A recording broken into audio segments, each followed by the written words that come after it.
I was 16 years old when they found the 6 bodies underneath our living room floor. I'm not one to share personal details, mostly because I have a tendency to run my mouth and say too much. But I think about that night often, usually as I'm just crawling into bed, in that time between hazy wakefulness and deep rest, which, if I'm being honest, I've never been the greatest sleeper anyway. I'm at my most productive at night, and as a result, I spend a lot of time staring up at the ceiling, contemplating if it will be the night I spill all the messy details to some reporter that's trying to make it big. But then I think, the media has already had their fun with my family, and their exuberant reporting, rightly or wrongly, landed my good name in the history books by the time I turned 17. If I were to set the record straight, it would go a little something like this. I can't forget that sound. It's one of the most haunting things about that night, the thing I can't quite shake, and it has followed me my entire life. It was a hand at our front door, pounding incessantly. It sent shockwaves from the top of my head to the tips of my toes. I broke out in a cold sweat, realizing that the swirl of blue and red lights outside my window, paired with the pounding at the door, meant one thing: the police. My mother, who was notorious for sleeping through just about everything, raced into the hallway, and through the crack of my door, I could see her standing at the top of the stairs, hand to chest. She was wearing her favorite silky pink nightgown, the one that grazed the floor as she walked. She always looked like she was floating when she wore it. But in that moment, it dragged behind her in a fury. My panic didn't keep my curiosities at bay. I jumped down from my bed and padded toward the door. I peered out, waiting for what came next. My mother's voice was the first to break through the weighted silence. "What is it? What do you want?" she said. Then came a series of sentences that melted together: talk of my father, where he was, my mother questioning if he got into an accident, then a firm voice asking who was home. My mother's distress soared another octave. She demanded they call their commanding officer so she could talk to him or her directly. I had never seen her so angry before. I peered over the banister to find the 2 officers, standing on either side of my mother in the entryway. "You have no right," my mother yelled. One of the officers mumbled something to her. Then she called out for me and my younger brother, Rob. I didn't want to descend those stairs. When the police are involved, a bad ending always follows. And I wasn't ready for my bad ending. "It's all right," he said, lifting his palm to us and gesturing to come down to the landing. With my brother under my arm, I took that first step down, and stepped right into hell. They ambushed my father when he came home, tackled him as soon as he came through the door. Poor guy didn't even notice the 2 cop cars parked outside because he had spent the last few hours pounding down gin and tonics. While Robbie was watching TV in the living room, I snuck around the corner, walked down the hallway, and positioned myself outside the kitchen door.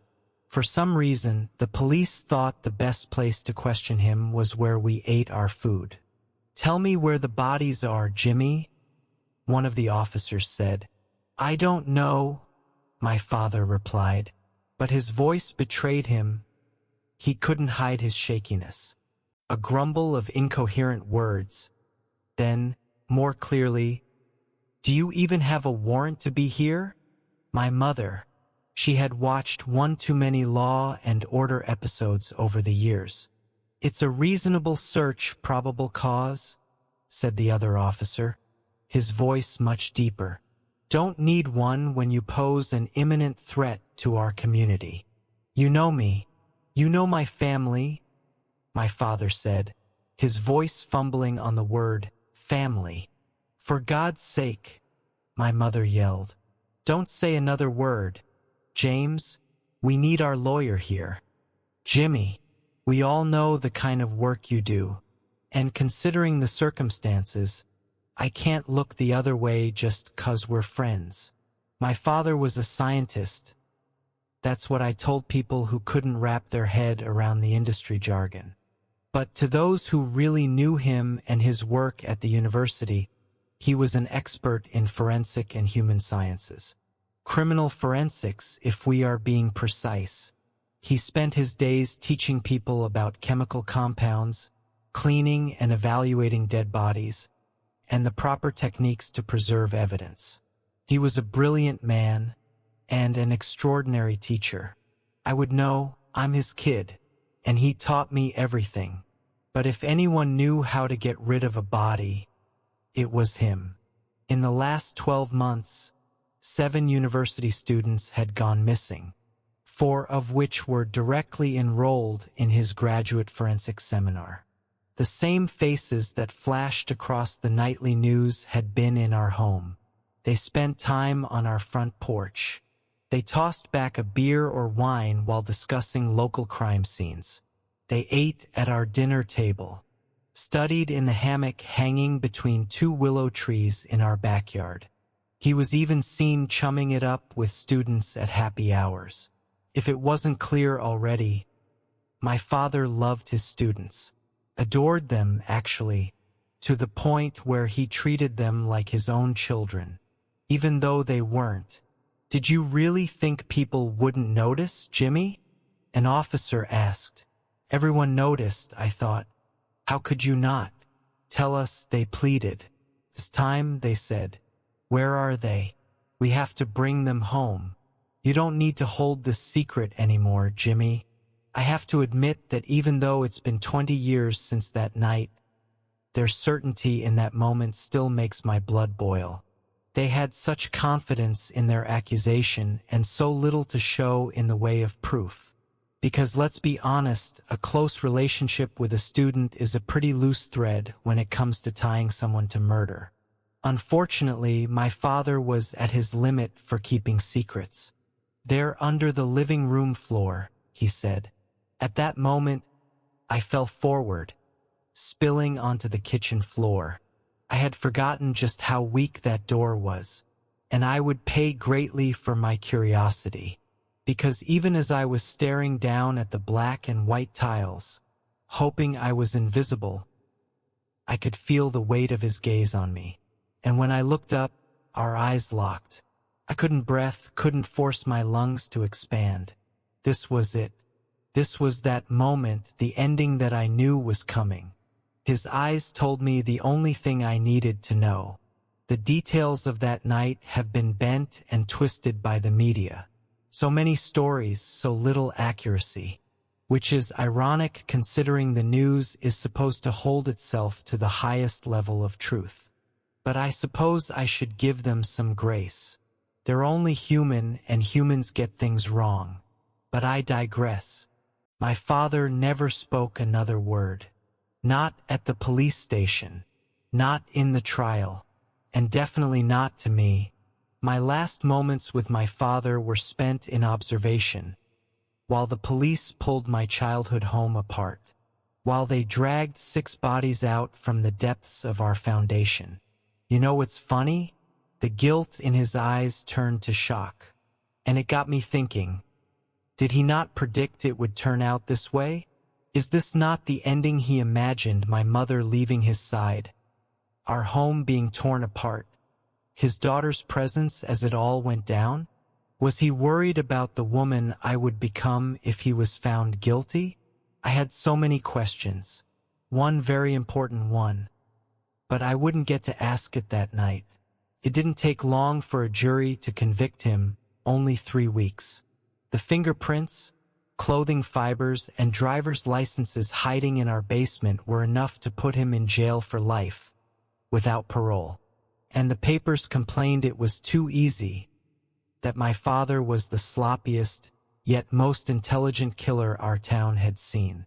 It was as if he wanted to get caught. One journalist said he was, and I quote, the only educated, well-versed scientist with a knack for murder and childish mistakes. He wouldn't have been able to clean up spilled milk. Let's be clear, my father was no idiot. He was not childish or impulsive. He was kind, warm, and exacting. He was present for everything in my life, showing up to every parent-teacher conference, soccer game, and choir concert. He showed great regard for my interests, encouraging me to try anything and everything, even if it was a bit odd. Like when I said I wanted a taxidermy kit and he bought me one the next day. He was a good father, not a monster.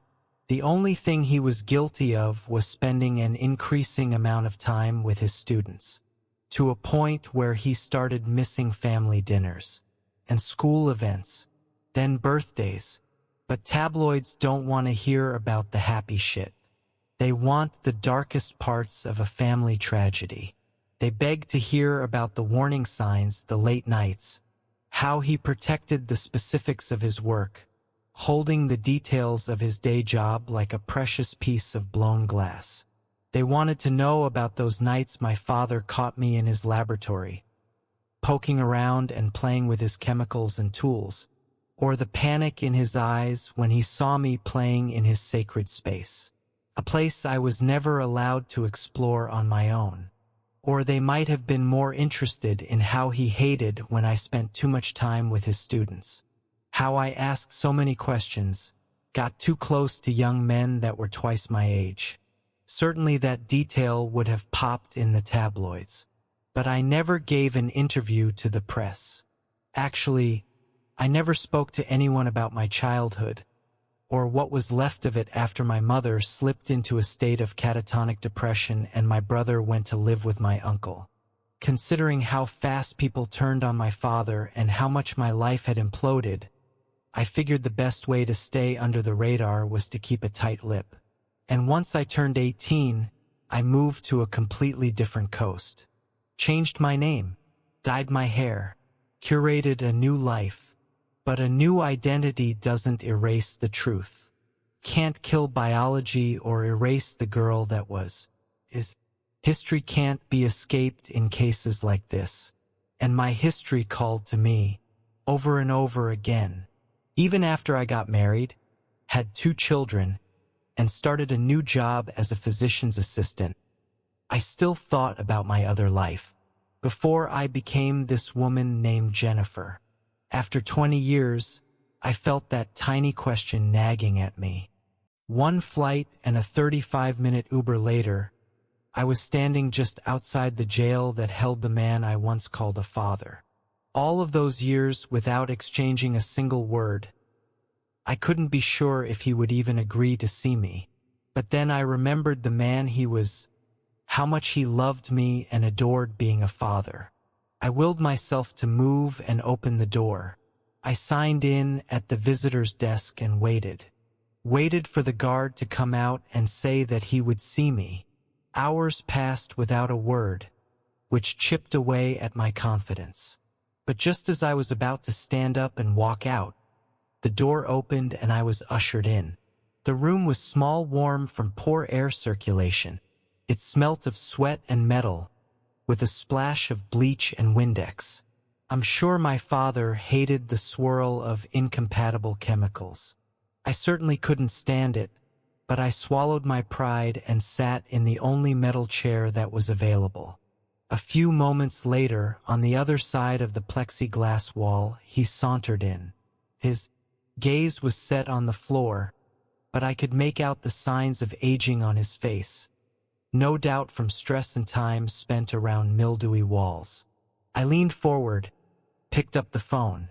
I waited for him to do the same, and when he did, he finally looked at me. So many years, so many memories between us, and one question. So, I started, "Do you want to know where I hid the 7th body?" And lo, it rained from the sky. Ripples of blue echoed through the air akin to the early morning, as if the sun rent the veil of night. Terror enveloped me, but in wonderment that fear fast diminished. The stars of the night sky dulled in its presence as the horizon was engulfed by billowy white clouds, tinged with fiery wisps at their fringes. As the light faded and the celestial gift plummeted to earth, its descent accompanied by a shrill and discordant whistle, the ephemeral day drew to a close and yielded once more to the night. The stars reclaimed their brilliance, and the blue turned to black. My eyes were unable to avert their gaze from this wondrous sight, for it was a blissful offering from the heavens that had fallen into the nearby woods, a gift meant for me to open. Curiosity stirred within me, urging me to quell any lingering doubts. I resolved to march towards the crater and pull at the ribbon. This treasure would be mine and mine alone. I longed to weave my hands through its warmth, allowing it to cool against my breath. I loved it truly and deeply. That distant thud that shuddered the house upon its landing was a summons directed at me, a beckoning that could not be ignored. It craved my affection. A nervous dread enveloped me as I ventured through the gnarled branches of the forest, the scent of gasoline and wood smoke pervading the air. The fumes stung my eyes, obscuring my surroundings in a milky haze. Without the need for sight, I followed the call that brought me to the hearth of this fire, not conveyed in words but in a sorrowful melody that could be felt in each nerve of my being.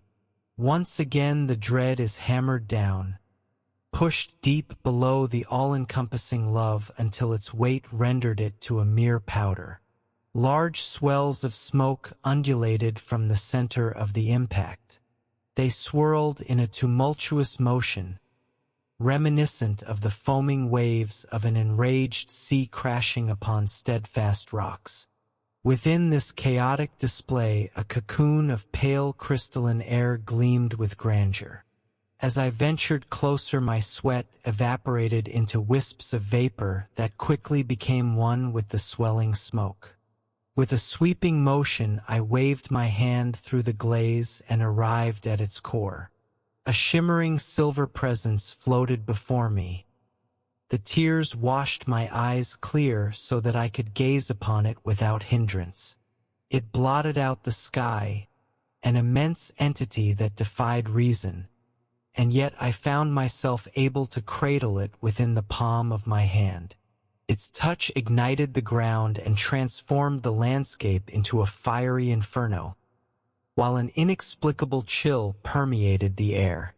At first glance, it appeared a flawless, perfectly round sphere.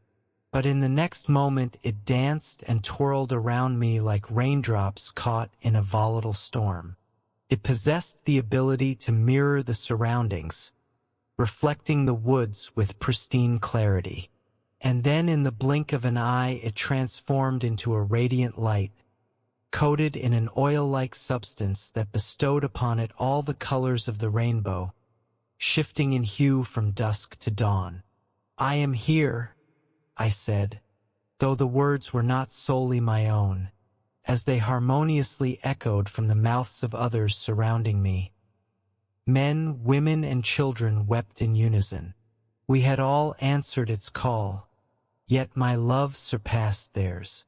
The essence of who I am wailed as well, but I disregarded their cries and sought solace in the shade of the towering trees, those too strong and old to be ripped up from the ground.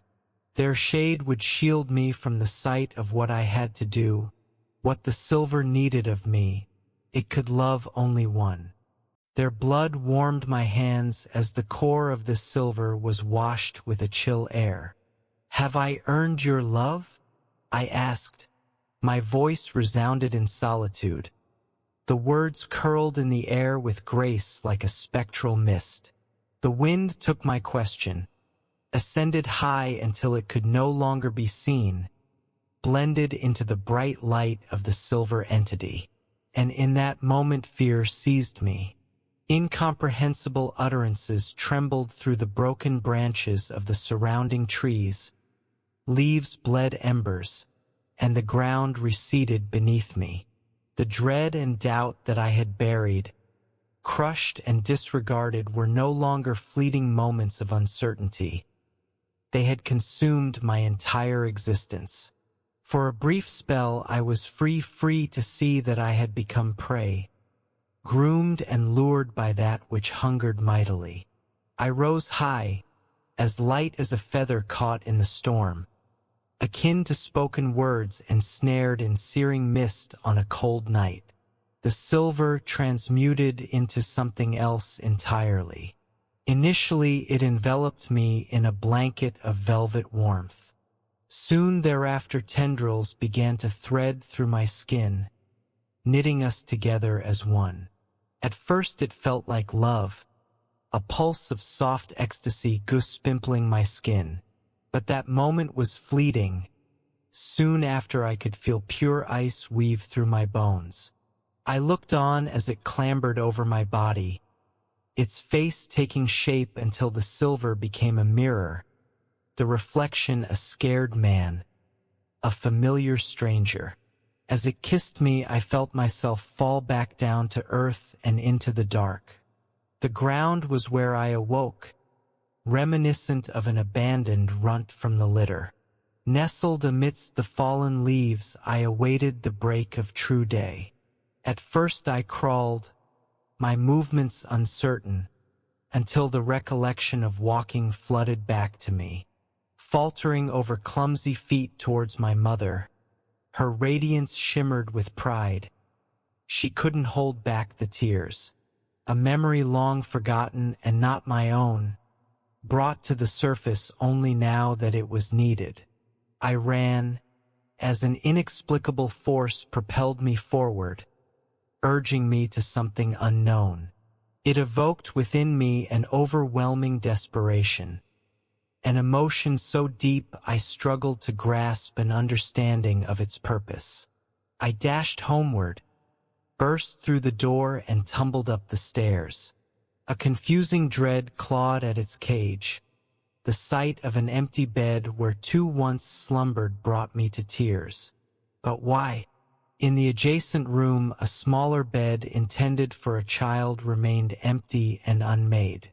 Two voices among the countless last night now bore an eerie familiarity. The dried blood that coated my arms began to burn and itch. A lingering presence persisted within me, a parasite of the man that should be long lost amidst the rubble of the void. In boundless darkness, his tormented screams resounded and reverberated through the depths of my being, erupting from my own lips in a howl of pain, wrestling control.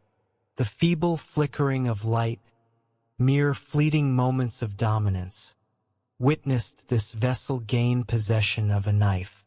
"I am your gift," I whispered to him, my voice laced with wisdom. "Watch from your shelter of safety as I give purpose to your existence. Allow my love to radiate through you, turning the shadows into everlasting day." Yet he paid no heed to my words, dismissing my guidance without a second thought. I plunged it deep into my throat, succumbing to the irrepressible urge to die as if it had become my sole purpose. Deeper still, I drove the blade until the pouring wound wept tears of red, and then shimmering silver. Arthur Drake coughed a breath of acrid smoke from his lungs and took a few steps backwards, away from the heat and the stench and the shrieking. His stomach churned with bile and his eyes filled with tears. Tension dragged its way through his muscles, pulling his ribs tight around his lungs and his shoulders high up to his jaw. Might this happen to him one day? The jostling crowd shuffled backwards with him, expanding their circle away from the pyre as a wave of searing heat emanated from the burning wood. Evelyn Crow's piercing screams scorched the air as much as the flames from the crackling branches. It wouldn't take long for her rope bindings to burn through, and then she would fall from the A-shaped poles into the heart of the furnace below. The sun, setting in the west, cast the east side of the construction in shadow. From the apex of the wooden frame, down to the base of the fire, A shadow fell onto the long grass, marking out the rough form of the night's grim spectacle.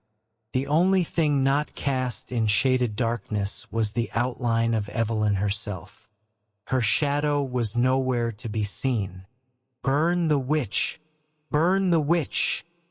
The masses chanted in an almost frenzy. A gong reverberated across the fields and the crowd fell silent, though the woman on the pyre continued to wail and screech.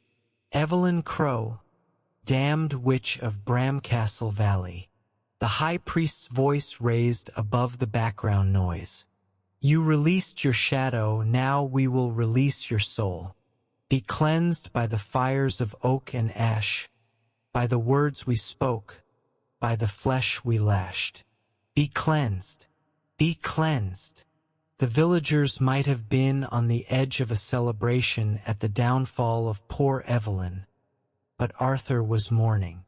Mourning his companion, mourning his mentor, and mourning his chances. He stayed to hear the speech of the high priest, but expected to regret it. He still couldn't quite believe that this man of authority was burning his own sister alive. Shadow magic has been outlawed in the north for 80 years. The black-cloaked priest shouted at the crowd. A trusted soldier of King Welland's army released his own shadow and used it to access battle plans. He sold the information to a southern general, and the battle would have been lost, with thousands of our kin enslaved, if King Welland hadn't sacrificed his own son to a duel with the southern champion. Separation of the shadow from the body is an aberration. Let the burning of Evelyn Crow be a reminder to you all. The gong sounded again.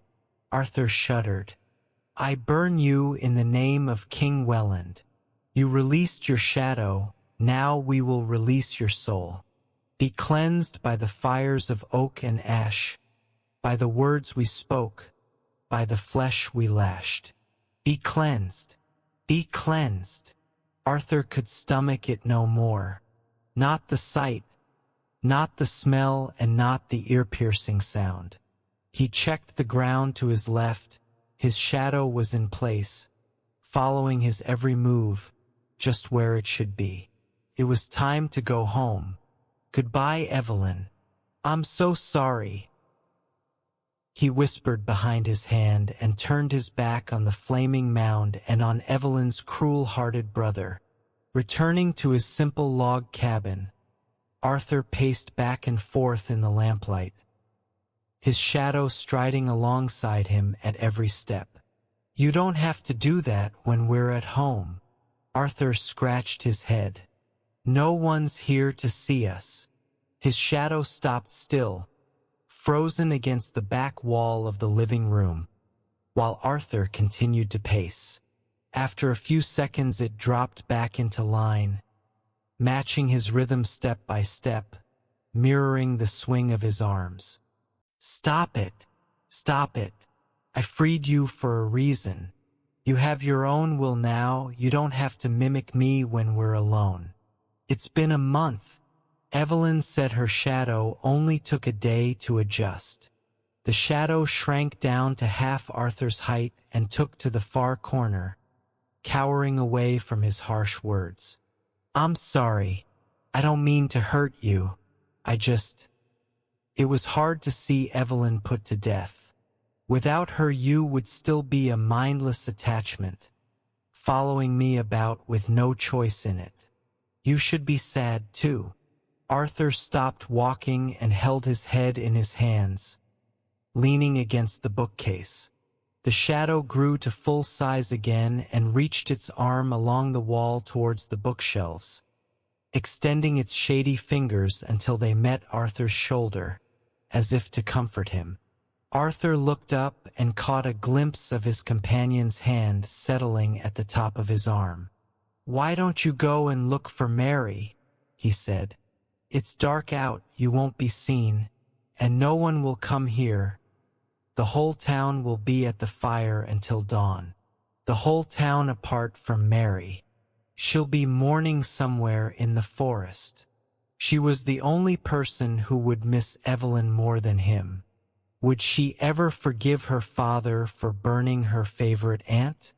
Oh, my dearest Mary, I wish you would accept my support. I could do so much for you.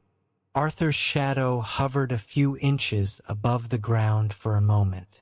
Then it pulled back its right arm, formed a fist and punched the shadow of the vase on the corner of the dining table. The vase shadow distorted momentarily, then broke into several shady pieces and fell silently to the floor. The shadow slipped across the back wall, round the corner of the room, and drifted through the sliver of a gap between the door frame and the closed front door. Arthur sighed. He liked that vase, but now it would have to go. Anything without a shadow would raise suspicion, and a badly damaged shadow would fool no one. He'd have to destroy the vase to destroy the shadow completely and get rid of all the evidence. He put the ornament into a pillowcase and smashed it with a poker from the fireside. He put the pieces into the bin. The broken shadow melted into the floor and was gone. Arthur opened the rounded wooden box on his dining table and took out a creased page of paper. Had he made a terrible mistake? He unfolded the sheet and began to read out loud to himself. Dearest Arthur, it is of the utmost importance that you destroy this note as soon as your aim is achieved. Should either of us be caught performing these acts, then surely my brother will ensure that death will swiftly follow. Take this as a warning from me. Once separation is achieved, the part of you removed will develop its own opinions, its own attitude. It will, of course, be you. But it will be your shadow self, the darker parts of you. It may manifest in unexpected ways. It may magnify the parts of you that are the most distasteful. There is no way to predict which parts, but know that they could turn ugly. However, your yearning for Mary, my spinster niece, gives me hope. I have imparted as much information to you about her as I can. It is now up to you to win her heart by any means necessary. There is no reason for either of you to be lonely in this life. Use your shadow to get to know her. Woo her with the knowledge it uncovers. I will die happy if she avoids my fate, spending my old age unmarried and childless. You both deserve happiness, companionship, togetherness. As promised, the instructions are over leaf. Follow them precisely and then destroy this letter. Destroy this letter. Yours, Evelyn. Arthur balled up the paper and placed it in the fire grate. He struck a match and lit it, watching the smoke spiral into the chimney. A tiny movement in the corner by the door attracted his attention. Why are you back so soon? Were you seen? The shadow grew to full size and flattened itself against the wall, shaking its head from side to side, indicating no. Did you find Mary? You haven't had time to go to the forest and back. Again the shadow shook its head. It reached a dark gray hand out across the floor towards Arthur's feet, brushing its fingers against his boots. If you have no new information about my love, then go out and get me some and don't come back with nothing. I created you for a reason. Do not let me down. The shadow lifted up from the floor, stretched across the full length of the ceiling, slithered headfirst through the window frame and sneaked back out into the night. Arthur woke with the sun probing its way into his room. He turned over, away from the light, and found his shadow lying next to him in the bed. It was sprawled out, full length, head on the spare pillow. Hey, you're supposed to sleep on the sofa. Arthur poked at the shadow with a finger, but it pulled itself away from his touch, dimpling its outline against the mattress so he couldn't quite catch it. "Maybe it's good you're here. I need you to come with me today. I have to go to the market and I can't be seen without you. They have watercress on Mondays, Mary's favorite. I'm gonna practice making that salad she likes.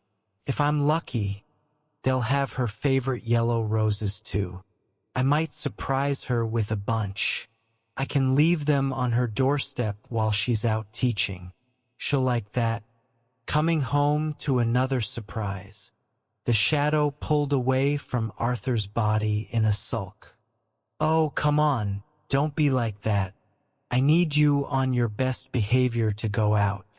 You like following me? I know you do." A moment later, the shadow quietly fell into place at Arthur's side and seemed to cheer up a little as it did so. Arthur and his shadow made their trip to the market and dropped 12 yellow roses outside Mary's door with a note that read, "From your admirer. I'm so sorry about your aunt."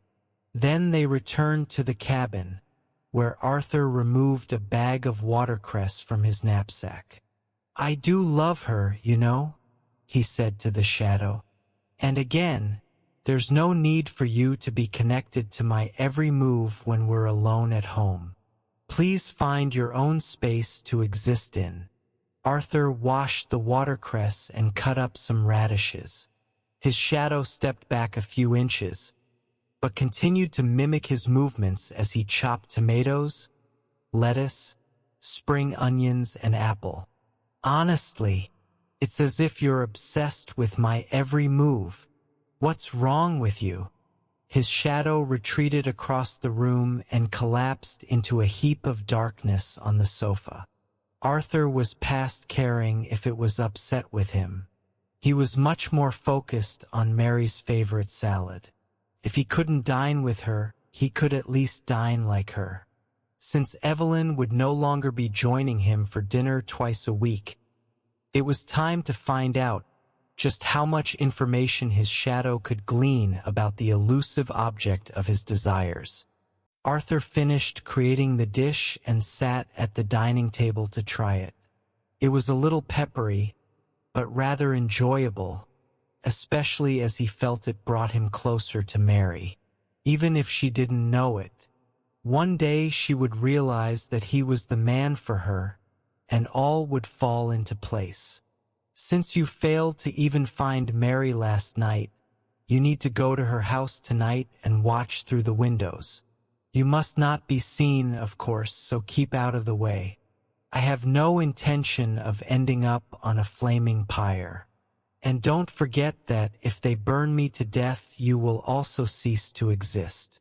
Arthur cleared the dishes. His shadow stood up and followed him. "I want you to find out what she did with my roses. Are they in pride of place on her mantelpiece? Has she kept them by her bed? Will part of me be close to her as she sleeps?" The shadow threw its head back, as if to sigh, and slipped away under the front door into the twilight. Arthur was glad to be left alone for a while, and he used the time to work on his oil painting of Mary. It was done entirely from memory, but was quite a good likeness, if he did say so himself. In it she was standing in front of his bookcase, holding a perfect yellow rose, and there was a gold wedding ring on her finger, the exact same one he kept in a box under his pillow. His shadow did not return for several hours. Arthur had gone to sleep, and it snuggled in next to him on the bed, as if it had never been away. As the sun pushed itself between Arthur's curtains the following morning, he yawned and turned over, stretching his arms out in front of him. His shadow nestled itself deeper into this accidental embrace. Arthur opened one eye, then the other. "What are you doing?" he snapped. "You're supposed to sleep in the living room on the sofa.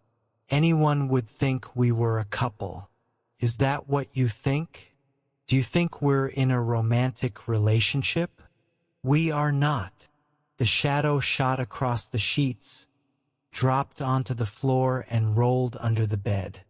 Arthur leaned over the edge of the bed, hanging his head upside down above the rug.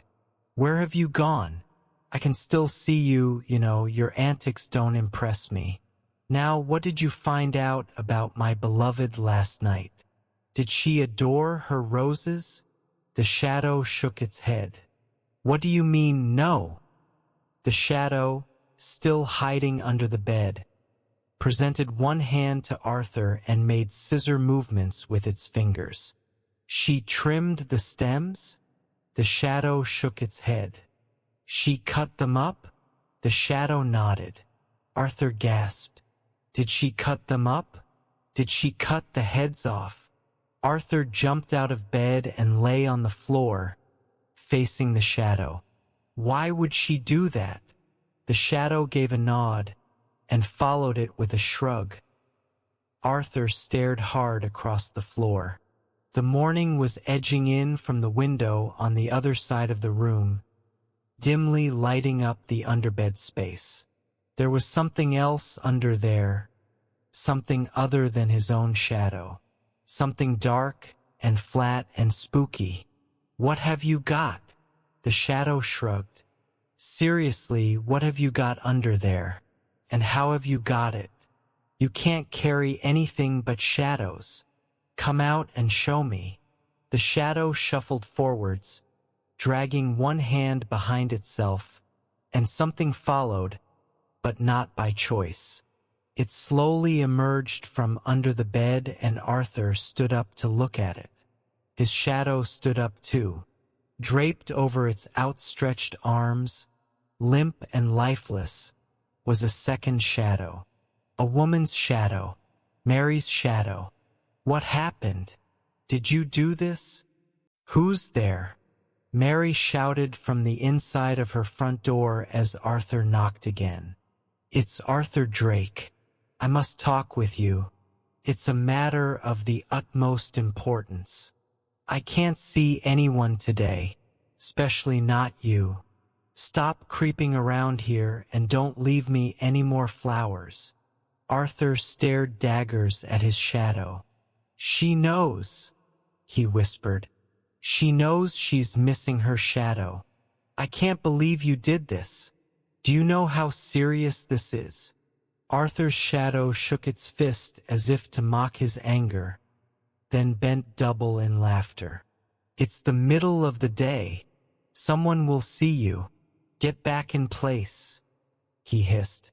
The shadow stepped away a good 2 feet away. "What are you doing?" Arthur glanced down the track leading away from Mary's cabin. A tall man in a black cloak on a bay horse was approaching. He had a bunch of yellow roses in one arm. The high priest, probably coming to console his daughter. "Come back. Come back. I'm sorry. I beg you to get back in place." Arthur's shadow seemed to no longer care what happened to Arthur, or to itself. It ignored his pleas and crouched down onto the dirt track, making itself as small as possible, before sloping off towards the forest. 8-year-old Nathan hid in the shadows of his parents' living room as he watched a stranger dressed in a torn jean jacket brutally beat and murder his mother in front of him. Nathan's father was out with his friends at the bar having more than a few drinks before coming home. This routine had been happening nearly every work night since Nathan was 6. When and if he was able to find his way back home, he would noisily enter the house, usually dropping his keys on the floor more than once. On this night, he arrived home with the front door wide open. Nathan sat at the foot of the stairwell, sobbing with his head between his knees. All his father had to say was, "Why aren't you in bed?" His father tried to pass Nathan, but the crying boy grasped his father's leg tightly and tried to speak. His words came out as gibberish between the gasps of breath and the crying. Once again, His father tried to pass, but Nathan held tighter, pointing toward the living room. His father looked in the direction of the pointing finger and saw a pool of blood near 2 bare feet. It was a sobering experience as his father suddenly became alert. He staggered his way toward the living room for a better look, calling out his wife's name as he walked. "Amy! Amy!" he cried out, but there was no reply. As he rounded the corner, he saw his wife's robed body laying face down upon the hardwood floor. A pool of blood surrounded her battered face. Beside the blood laid a trophy that he had won in a fishing tournament a year earlier. The white marble base of the trophy was stained red as well. Nathan watched his father drop to his knees and wrap his arms around his mother's lifeless body. His father looked up and saw Nathan standing at the doorway. He removed his bloodied arms from his wife, reached into his pocket, and removed his cellular phone. After his call to 911, Nathan's father walked over and gave his son a hug, then walked with him into the kitchen to put on a pot of coffee while they waited for the police to arrive. He asked Nathan if he knows the person who did this. Nathan shook his head to say he didn't. When the police arrived, the officer took Nathan to the side alone and asked him what he saw. Nathan described him as a man around his dad's age with a thin beard the color of chocolate. He was a few inches taller than his mom and wore a torn jean jacket with dirty blue jeans. He also saw a tattoo of some kind of bird on his forearm. The officer told Nathan's dad that they were going to have an officer watching the house overnight in case the perpetrator tried to return. By the time everyone left, it was nearly 1 a.m., but Nathan's dad couldn't bear staying in the house after what happened. So he helped Nathan pack some clothes and they got into the car. The closest hotel with vacancies was 20 minutes away. By the time they got checked in, it was already nearing 3 a.m., and Nathan had fallen asleep in his father's arms. He laid Nathan upon the bed and slipped off his shoes before covering him up. The remainder of the night seemed to end as quickly as it had begun. A blinding light poked its way between the curtains and Nathan shielded his eyes from the radiating sun. As he sat up, Nathan saw his dad sitting on the edge of the bed with his fingers interlocked behind his neck. Nathan sat next to him, and his father pulled him in closer without saying a word. They just sat there silently for several minutes. After 2 days, they received a call from the police saying that they were permitted to return to their house now that all of the evidence had been collected and recorded. As they walked through the front entrance, the house felt colder and empty. As they walked past the living room, they were faced with the remaining blood stain on the area carpet and hardwood floor. Nathan's father pulled him away and they walked to the kitchen. By instinct, Nathan's father went to the cupboard where he stored his alcohol and opened the door. He grabbed a bottle of Jim Beam and stared at it in his hand. Walking to the counter by the sink, he set a tumbler down and opened the bottle.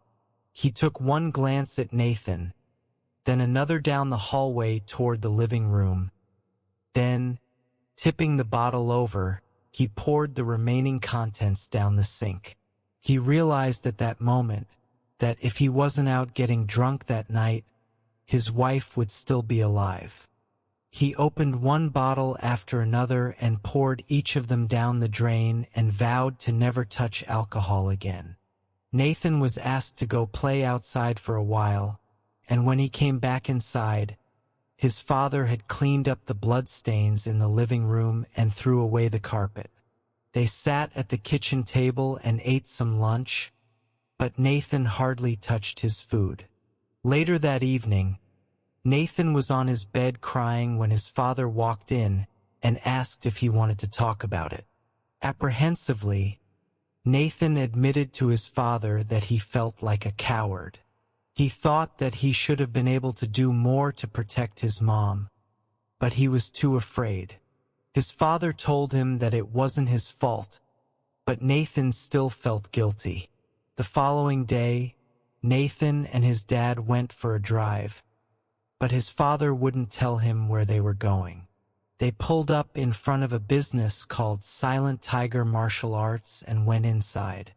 The room was filled with red and blue mats across the floor, and a few rubber mannequins mounted on weighted bases. There were people on the mats dressed in white with different colored belts wrapped around their waists, and a person dressed in black faced them and called out instructions. Nathan watched in amazement as this group of boys and girls of all different ages moved in harmony with one another, punching and kicking into the air. A young man in his early 20s met them at the door and introduced himself as Sensei Ryan, then asked them to remove their shoes before entering the matted area. They did so and followed him to an office. Without going into too much detail, Nathan's father told Sensei Ryan that his son would like to learn some self-defense. Before they left, Nathan's father had signed him up. Nathan was given a two-piece white outfit that Sensei Ryan called a karate gi. He said it was the uniform that every student and instructor wears. As they advanced to different levels, the color of the gi would change. He also gave him a white belt with instructions on how to tie it properly. 1 week later, Nathan began his classes at the dojo. He was shown how to stand in different stances, how to hold his fist when punching, and how to move his legs and feet when kicking. It was difficult at first because he wasn't used to this much physical activity, but over time, it grew easier and more enjoyable. For 3 years, Nathan practiced every day and had made his way up to a brown belt with a black stripe, which meant his next advancement would be for his black belt, the most cherished level in martial arts. There are advancements past black belt as well, but once a martial artist reaches that goal, everything changes. He or she then becomes a sensei or teacher themselves and is allowed to train the class. Nathan was already skilled with weapons such as nunchaku sticks and a bow staff, but he also was learning to master the katana, a curved Japanese sword around 30 inches in length. Being part of Silent Tiger had given him the confidence and courage that he once lacked, and even though he was only 12, he felt that nobody would ever make him afraid again. It was 1 week after his 13th birthday that Nathan was able to go for his black belt testing.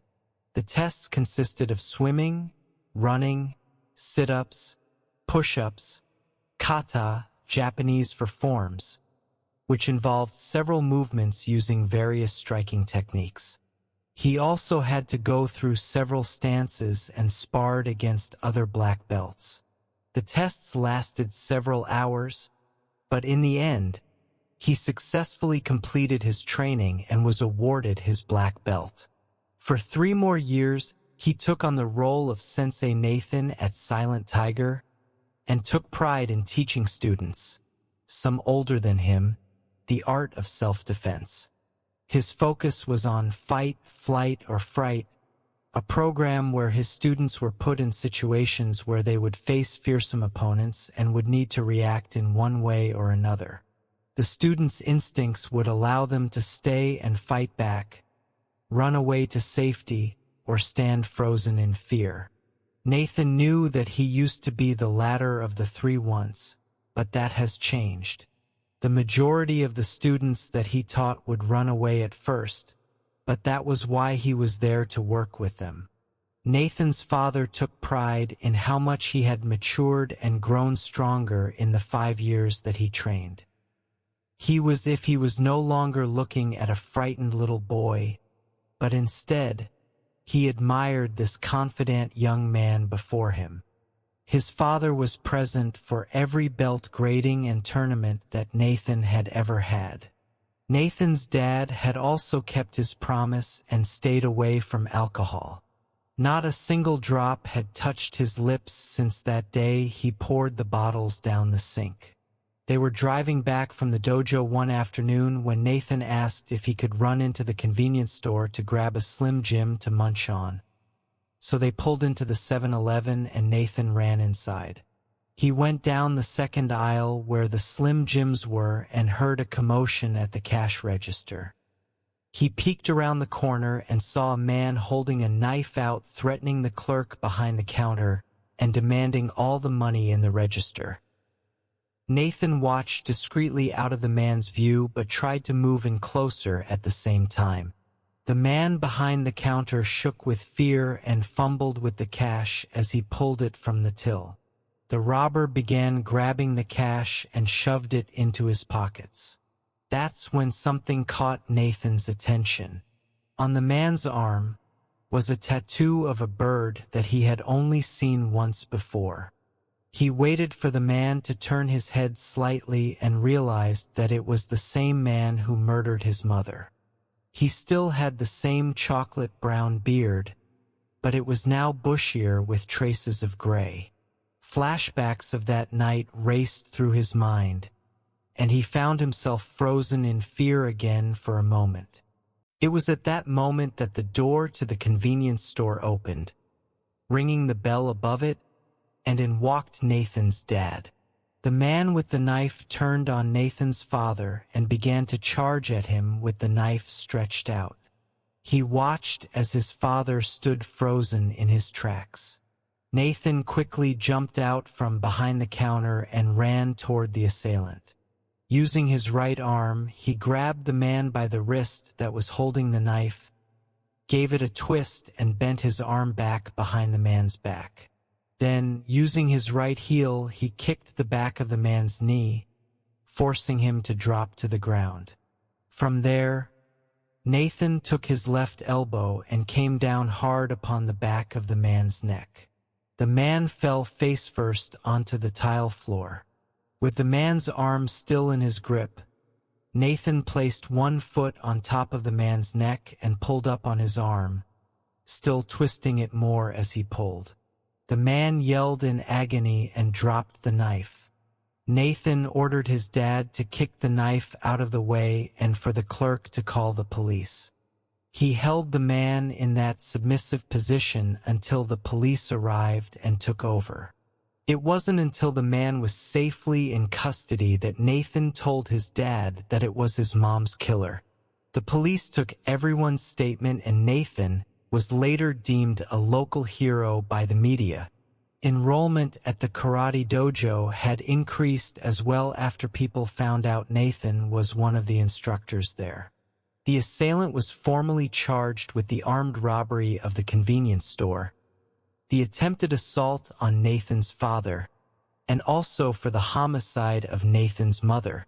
He received 25 years for the murder, plus an additional 7 years for the armed robbery and attempted assault with a deadly weapon against Nathan's father.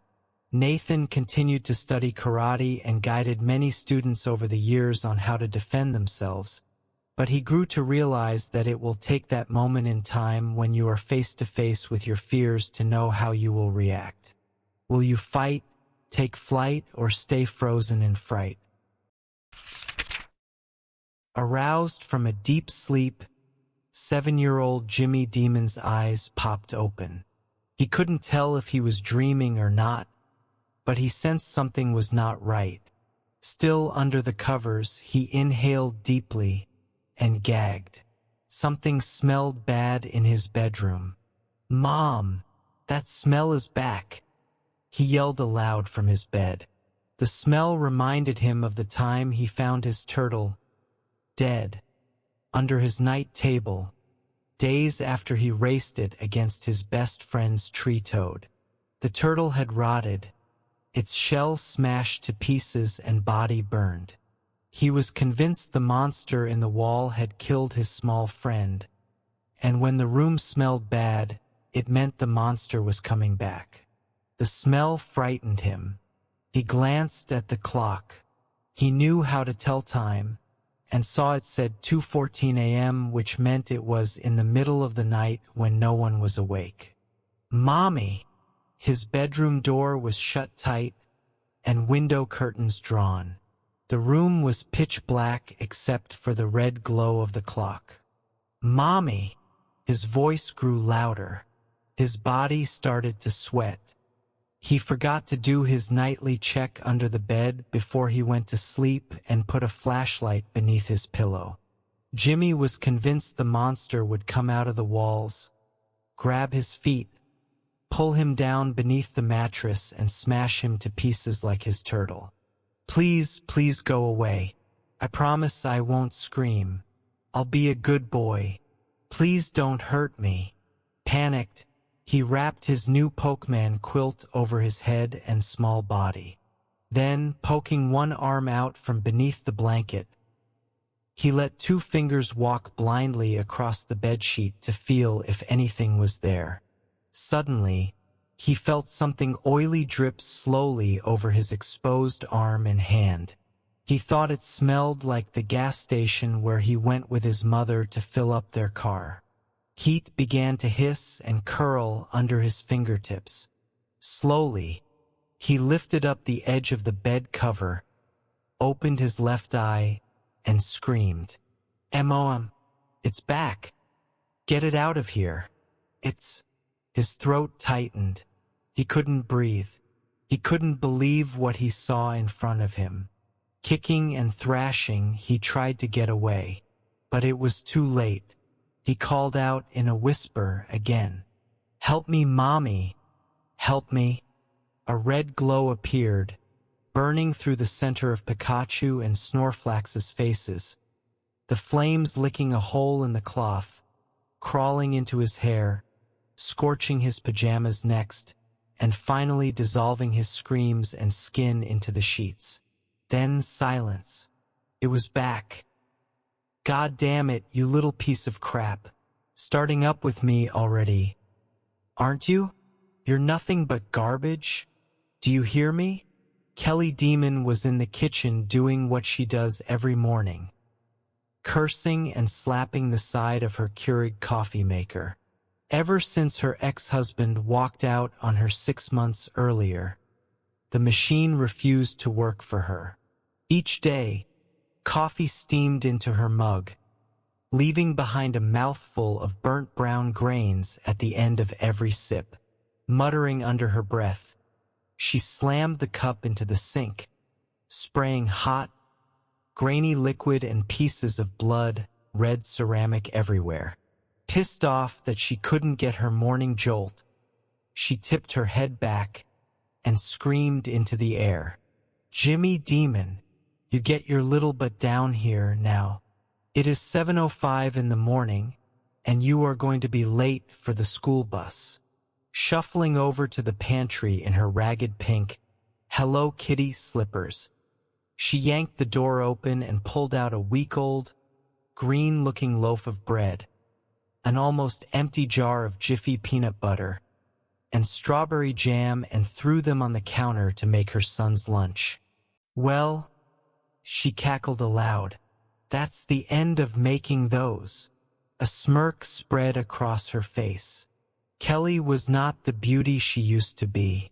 At 30 years old, her breasts sagged and her waist bloomed several inches after Jimmy was born. Her husband was disgusted at the sight of her. "Shit, you look like a damn lumpy laundry bag, Kelly. What the hell?"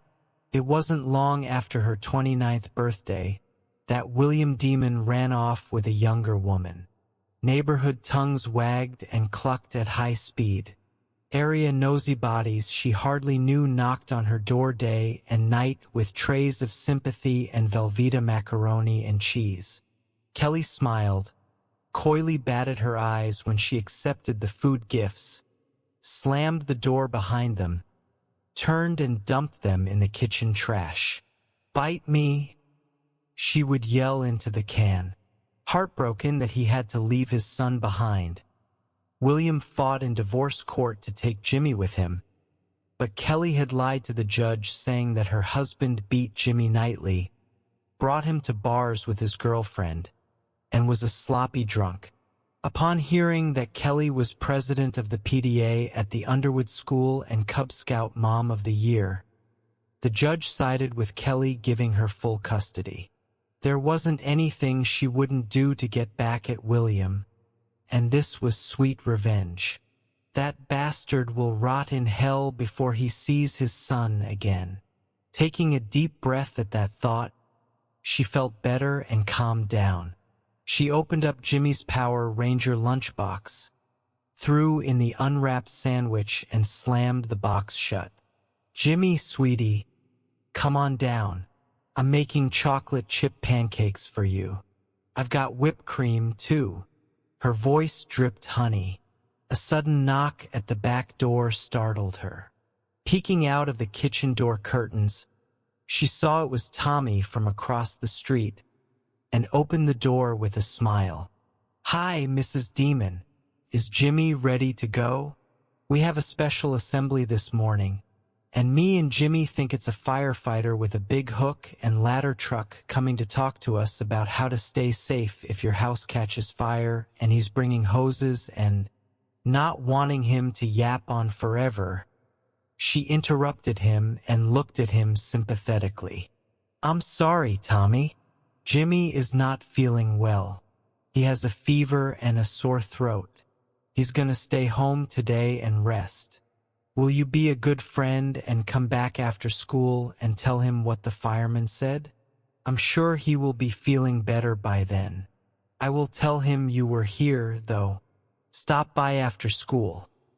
Okay?" She saw his bright eyes darken, and big smile turned upside down quickly. Looking down at his feet, he said, "Okay," thanked her and headed for the bus stop. Kelly shut the back door, flipped on the radio, and began preparing Jimmy's pancakes. All of a sudden, the hairs on her arms stood up. The station was playing a hard rock song her husband loved, but she despised. She picked up the small radio and threw it against the wall. "Don't you assholes have better songs to play than one about a psycho killer at this hour of the morning? Jesus Christ." She couldn't understand why Jimmy hadn't come downstairs. Yet, it was getting late, and now she would have to drive him to school. "You better not be playing video games, Jimmy." Suddenly, she noticed a strange smell floating into the kitchen, like burnt rubber, she thought. Kelly flipped the second pancake onto his favorite transformer plate and walked towards the stairs. "Okay, Mr. Man. I am on my way up to tickle you out of that room, so be ready." As she got closer to his bedroom, the smell was overwhelming. Her nose hairs burned, and she began to gag. There was a sign on Jimmy's door that stated, "Monsters keep out." She rolled her eyes and pulled the paper notice down. "Jimmy, it's time to go to school. Let's get moving. Now." She pushed the door open and stepped into the room. It was unrecognizable. Remnants of gray smoke curled into the air. The bed was covered in wet black ashes, steaming, smelling like gasoline and burnt meat. Empty metal buckets littered the sopping wet throw rug next to the small bed, and beach white sand was spread everywhere. Kelly stood there expressionless, a calm washing over her face. "Jimmy, where are you, sweetheart?" She walked around to look behind the bed. "Oh, there you are." There lay what was left of her child. Curled up next to the metal bed frame lay a pile of crisp, charcoal-blackened flesh buried in sand and water. She tiptoed towards him, as if he were asleep, and bent down to get a closer look. Her face shined a bright poppy yellow smile. "Do you want your pancakes now, Jimmy?" Sweeping away the burnt offerings of what was left of his face, she looked at Jimmy proudly, straightened up, turned, walked out of the room, and headed for the kitchen to see if she could fix the coffee pot.